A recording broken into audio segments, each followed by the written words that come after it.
नमस्कार दोस्तों, हमारे YouTube चैनल में आपका स्वागत है। आज से हम वर्ग 3, वर्ग 2 के लिए बाल विकास शिक्षा शास्त्र यानी चाइल्ड डेवलपमेंट पेडागोजी की क्लासेस शुरू करने जा रहे हैं, जिसमें हम MCQ सीरीज देखेंगे जो लगभग 2000 क्वेश्चन को हमारे चैनल में आपको सॉल्व कराया जाएगा।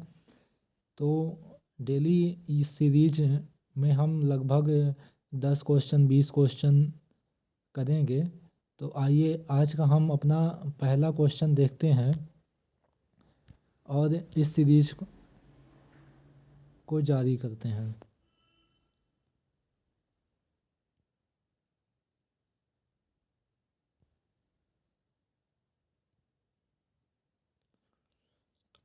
तो आज का हमारा पहला क्वेश्चन है कि सीखी गई बात को धारणा यानी कॉन्सेप्चुएशन और पुनः स्मरण रीमेमोराइजेशन करने में असफल होना क्या है। अगर हम कोई थॉट्स को सीखते हैं और उसको हम पुनः स्मरण यानी मेमोराइज करने में असफल हो जाते हैं, कोई भी कॉन्सेप्ट को पुनः याद करना यानी मेमोराइज करना में असफल हो जाते हैं, उसे हम क्या कहते हैं? धारणा, स्मरण, चिंतन व विस्मरण। तो इसका सही आंसर होगा विस्मरण। विस्मरण क्या होता है? जब हम किसी चीज़ को भूल जाते हैं उसे हम विस्मरण करते हैं। जब हम किसी कॉन्सेप्ट को याद करने यदि मेमोराइज करने में असफल होते हैं उसे हम विस्मरण कहते हैं। आज का हमारा दूसरा क्वेश्चन है कि समस्या समाधान क्षमताओं को किस प्रकार सुसाध्य किया जा सकता है, यानी प्रॉब्लम सॉल्विंग कैपेसिटी को किस प्रकार हम उपयोग यानी सुसाध्य उसका सही तरीके से उपयोग कर सकते हैं। तो इसमें हम ऑप्शन देखते हैं। समरूपों को इस्तेमाल को बढ़ावा देकर यानी सिमिलैरिटीज के इस्तेमाल को बढ़ावा देकर। तो ये जो है तो ये निगेटिव है, ये ऑप्शन नहीं होगा। विद्यार्थियों में डर की भावना पैदा कर को हमेशा हमें डराना नहीं चाहिए, उनमें डर की भावना को दूर करना चाहिए, इसलिए ये भी आंसर नहीं होगा, ये निगेटिव है। लगातार अभ्यास और कार्यान्वयन पर जोर देकर, ये ऑप्शन हो सकता है, तो इसको हम साइड कर लेते हैं और चौथा ऑप्शन भी देख लेते हैं। समस्याओं के हल हेतु अटल प्रक्रियाओं का इस्तेमाल को बढ़ावा देकर, यहाँ पे अटल प्रक्रिया है यानी कॉम्प्लेक्स प्रोसेस है, ये भी निगेटिव है। इसको भी हमें छोटे बच्चों को नहीं सिखाना चाहिए, क्योंकि वो सिंपल टू कॉम्प्लेक्स सीखते हैं, सरल से कठिन की ओर सिखाना चाहिए। इसलिए हमारा जो ऑप्शन होगा वो ऑप्शन नंबर सी होगा, लगातार अभ्यास और कार्यान्वयन पर जोर देकर। आज का हमारा तीसरा क्वेश्चन है कि निम्न में से कौन सा विस्मृति का कारण नहीं है, यानी जब हम किसी चीज़ को याद करने में सक्षम नहीं होते, भूल जाते हैं, तो उसका कारण कौन सा नहीं है। तो सीखने में कमी, अगर हम किसी चीज़ को सीखेंगे ही नहीं तो उसको याद कैसे करेंगे, इसलिए ये कारण है। मानसिक द्वंद्व, हमारे जो मानसिक विचारों में मतलब मानसिक क्रियाओं में जो द्वंद्व उत्पन्न होते हैं, जब हम किसी चीज़ में मतभेद हो जाते हैं, पहचानने में असक्षम हो जाते हैं, उसे हम मानसिक द्वंद्व कहते हैं। तो ये भी क्या है, ये कारण है, विस्मृति का कारण है, सीखने में कमी भी कारण है। अगर हम किसी चीज़ को अच्छे से नहीं सीखते तो हम उसको भूल जाते हैं, इसलिए ये कारण है। स्मरण करने की इच्छा जो है तो ये मन की क्रिया है, इसलिए ये ऑप्शन इसका सही आंसर जो होगा तो स्मरण करने की इच्छा होगा। सीखने की जो दोषपूर्ण विधियां हैं तो ये विस्मृति का कारण है।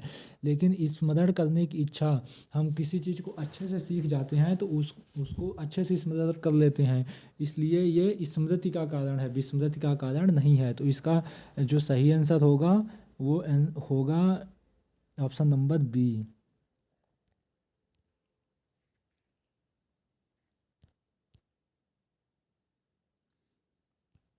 आज का हमारा चौथा क्वेश्चन है कि कौन सा समस्या समाधान में बाधक नहीं है। समस्या समाधान का कॉसेस यानी कारण नहीं है, प्रॉब्लम सॉल्विंग में कौन सा बाधक नहीं है। तो इसमें हम देखते हैं चिंता। चिंता जो है तो ये प्रॉब्लम सॉल्विंग में बाधक है, क्योंकि जब व्यक्ति चिंतित रहता है तो वो अच्छे से प्रॉब्लम सॉल्विंग यानी समस्या का समाधान नहीं कर पाता है। नकारात्मक मानसिक वृत्ति, अगर वो नकारात्मक मानसिक विचारधारा का है तो वो प्रॉब्लम सॉल्विंग नहीं कर सकता। और जो भाग्यनाशा यानी भाग्य के भरोसे बैठा रहता है तो वो भी प्रॉब्लम सॉल्विंग यानी समस्या का समाधान नहीं कर पाता। तो और इसमें एक ऑप्शन है सूझ। सूझ यानी समझदारी, जो समझदारी है तो वो सूझ से ही प्रॉब्लम सॉल्विंग को किया जा सकता है, इसलिए सूझ जो है समस्या समाधान का बाधक नहीं है। तो इसका आंसर सही होगा ऑप्शन नंबर ए।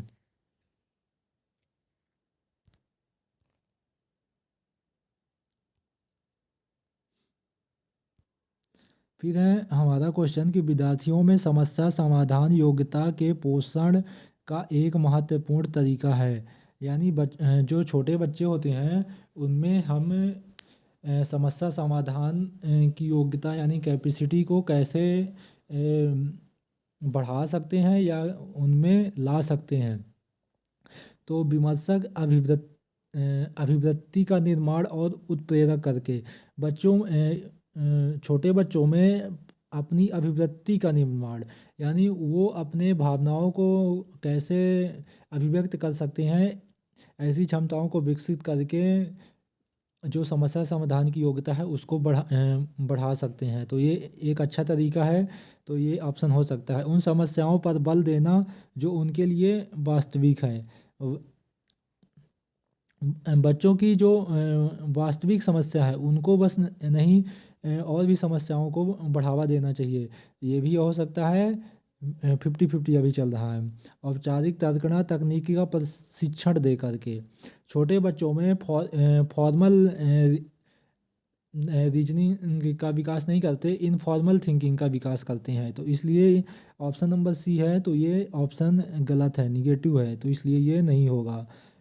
सर्वमान्य उत्तर देने या स्वीकार करने से इनकार करना, बच्चों में कन्वर्जेंट थिंकिंग को बढ़ावा नहीं देना चाहिए, डाइवर्जेंट थिंकिंग का बढ़ावा देना चाहिए। एक से अधिक उत्तर को स्वीकार करना चाहिए, और इसमें लिखा है कि स्वीकार करने से इनकार करना, तो इसलिए ये भी ऑप्शन नहीं होगा।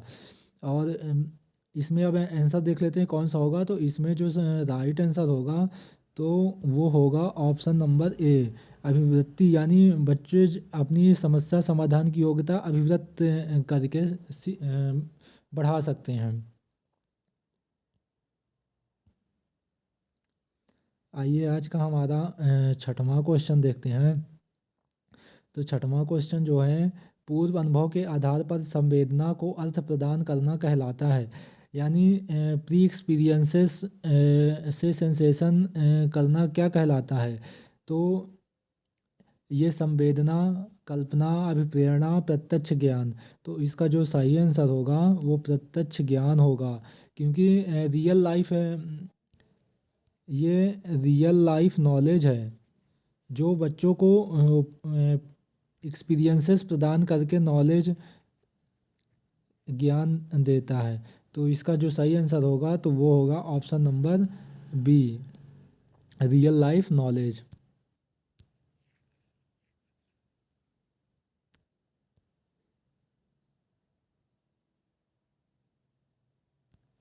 फिर है कि किस प्रकार की स्मृति को असक्रिय स्मृति भी कहा जा सकता है। तो असक्रिय यानी जो not performing, not activated memory है, उसे वो किसे कहते हैं। तो जो संवेदी स्मृति यानी सेंसेशन स्मृति होती है तो वो कितने में वर्क करती है, लगभग 1 से 2 सेकंड तक ही हमारे दिमाग पे रहती है। लघुकालीन जो स्मृति रहती है तो वो लगभग 5 से 10 सेकंड तक ही हमारे दिमाग पे रहती है, और लॉन्ग टर्म में जो मेमोरी है तो 15 से 20 मिनट रहती है। संचयन यानी किसी भी मेमोरी यानी एक्सपीरियंसेस को हम अपने दिमाग में स्टोर करते हैं तो उसे संचयन कहा जाता है।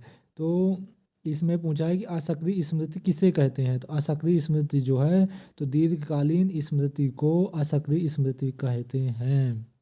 तो इसका राइट आंसर होगा दीर्घकालीन स्मृति।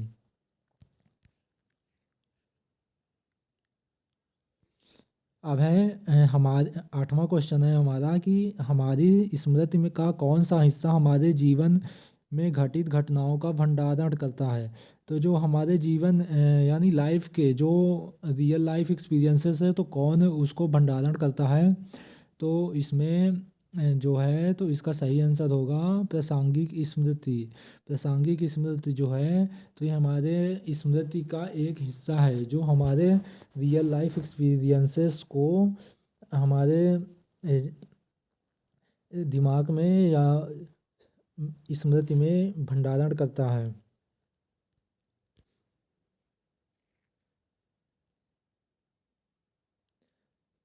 फिर आज का हमारा 9वां क्वेश्चन जो है तो ये एक मनोवैज्ञानिक से है कि चिंतनशील सोच की चर्चा जो है तो किस वैज्ञानिक ने की थी। डेवी, रॉस, वुडवर्थ और ड्रेवर ने। तो जो चिंतनशील जो सोच है तो इसको किसने परिभाषा दिया था, इसमें किसने चर्चा की थी, तो इसमें डेवी जो मनोवैज्ञानिक थे तो इन्होंने चिंतनशील सोच के बारे में चर्चा किया था। फिर 10वां क्वेश्चन है हमारा कि डैश के अनुसार बच्चों के चिंतन के बारे में सामाजिक प्रक्रियाओं तथा सामाजिक संदर्भ में प्रभाव को समझाना आवश्यक है। सामाजिक यानी सोशल एक्सपीरियंसेस और कल्चरल एक्सपीरियंसेस के बारे में किसने बताया है, तो इसको जो है सोशल और कल्चरल के बारे में है हमारे ये लेव वैगोस्की जी ने बताया है। और जीन पियाजे ने संज्ञानात्मक विकास, जीन पियाजे जो हैं तो इन्होंने संज्ञानात्मक विकास के बारे में बताया है।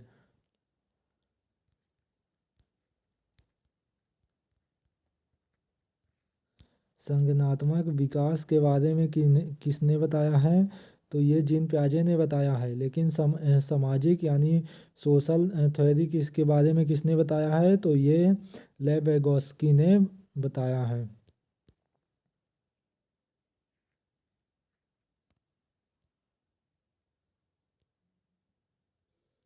एक समस्या सुधारक बच्चा डैश विचार के आधार पर कथनों की सच्चाई या संभावना का मूल्यांकन करता है। तो इसके ऑप्शन है सौंदर्यबोध, सृजनात्मक, तार्किक, अमूर्त।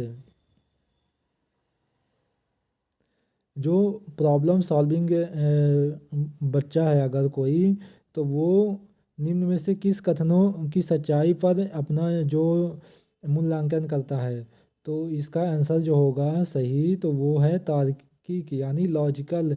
वो लॉजिक के माध्यम से वो कोई जो है तो लॉजिक के माध्यम से कोई प्रॉब्लम को सॉल्व करता है। तो इसका जो सही आंसर होगा वो है तार्किक यानी लॉजिक। समस्या समाधान विधि में दूसरा चरण कौन सा होता है। जो प्रॉब्लम सॉल्विंग मेथड है उसके स्टेप्स होते हैं, तो उन स्टेप्स में जो दूसरा चरण है दूसरा स्टेप्स होता है तो वो कौन सा होता है। तो इसमें ऑप्शन दिए हुए हैं कि परिकल्पनाओं का निरूपण करना, परिकल्पनाओं का परीक्षण करना, समस्या का अभिज्ञान और परिभाषा और निष्कर्ष। तो जो इसमें पहला स्टेप है तो वो होगा ये समस्या का अभिज्ञान और परिभाषा, ये पहला स्टेप है। लेकिन जो दूसरा स्टेप है परिकल्पनाओं का निरूपण करना यानी उसको पहचानना, तो ये दूसरा स्टेप है। और परिकल्पनाओं का परीक्षण करना ये तीसरा स्टेप है, और चौथा इस पर स्टेप है निष्कर्ष निकालना। तो इसका जो सही आंसर होगा वो होगा परिकल्पनाओं का निरूपण करना, ऑप्शन नंबर ए। तो 12 का इसमें होगा ऑप्शन नंबर ए।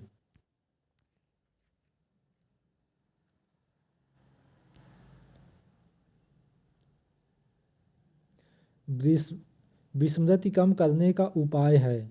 जो हम विस्मृति है यानी उसको कम करने का सही उपाय क्या है, हम उसको कैसे कम कर सकते हैं। जैसे हम कुछ किसी कॉन्सेप्ट को सीखते हैं और उसे बार बार भूल जाते हैं, तो उसे कैसे कम कर सकते हैं। सीखने में की कमी, अगर हम किसी चीज़ को कम सीखेंगे तो जल्दी भूलेंगे, तो ये तो गलत है।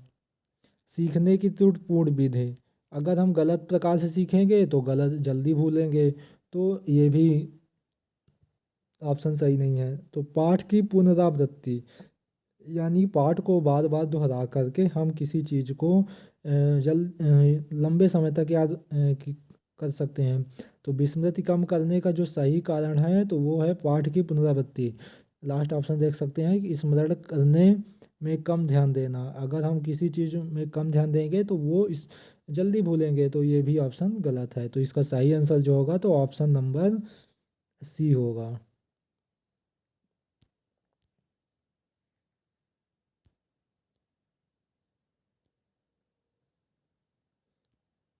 फिर है चिंतन प्रारंभ होने के लिए क्या आवश्यक है। तो जो है चिंतन प्रारंभ होने के लिए, किसी भी चीज़ में थिंकिंग करने के लिए सबसे पहले पूर्व अनुभव नहीं, भाषा भाषा नहीं, तर्क तर्क नहीं, समस्या। अगर हमारे पास कोई प्रॉब्लम होगी, समस्या होगी, तो हम उसके बारे में थिंकिंग करेंगे, लॉजिकल थिंकिंग करेंगे, एक्सपीरियंसेस के माध्यम से चिंतन यानी थिंकिंग करेंगे, और जो भाषा हमें आती है उसके बारे उस भाषा से थिंकिंग प्रारंभ करेंगे, एक्सपीरियंसेस से थिंकिंग करेंगे, और लॉजिक लगा करके थिंकिंग करेंगे। इसलिए समस्या चिंतन शुरू करने के लिए सबसे पहले हमारे पास जो है तो वो क्या होना चाहिए, समस्या होनी चाहिए यानी प्रॉब्लम होनी चाहिए।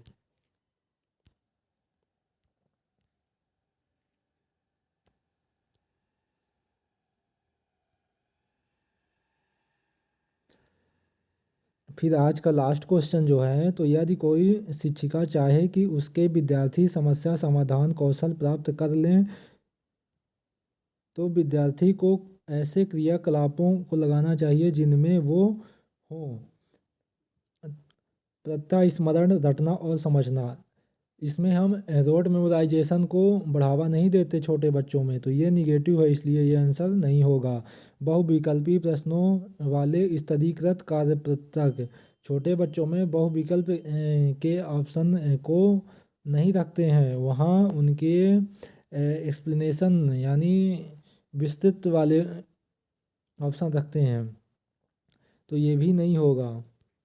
ड्रिल और अभ्यास, छोटे बच्चों को जो समस्या समाधान करने के लिए बार बार ड्रिल और अभ्यास नहीं कराना चाहिए।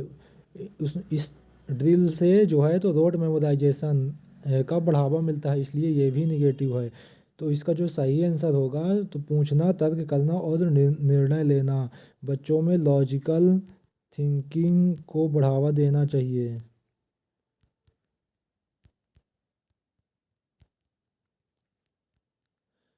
तो इसका जो सही आंसर होगा वो होगा option number D, logical thinking को बढ़ावा देना चाहिए।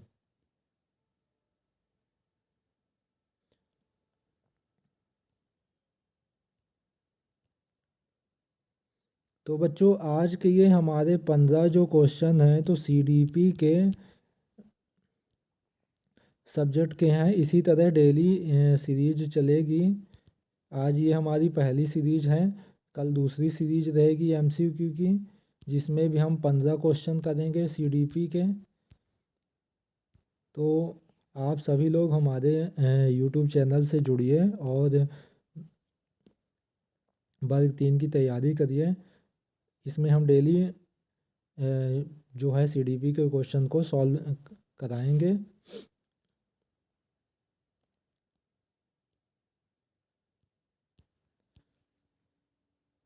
Thank you for watching.